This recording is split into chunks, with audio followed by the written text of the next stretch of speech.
mbara indi ko be ka de ko kede je koy de ka ne ban gimbe ka de ka te mo fin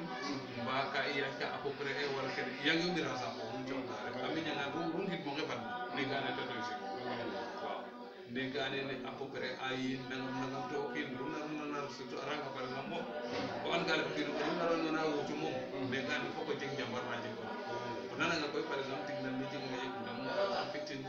wat ni mel par exemple 5000 ci ko yandi ko 5000 ci manam wele tout ka wara gérer na fek to ki nak ru na gérer ci ko fek nak ra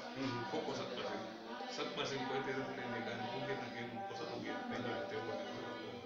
kene ron gi ko ngi me gan ci ke ko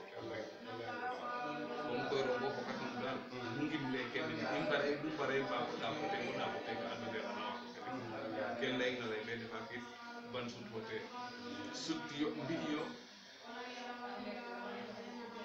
espèce comme ken bi ina rek na alim na itino tigre andim xet ma ko ma lan ken lay tawi tig dun ken bi manam kan bi kan bota ken kam na bana ne ndi comme nu lay te bom dawte ken mi mat ka fa ma tete refule mbi en rek ay kat bi sit mbi no te par exemple mo tan ne netu na ko ren netu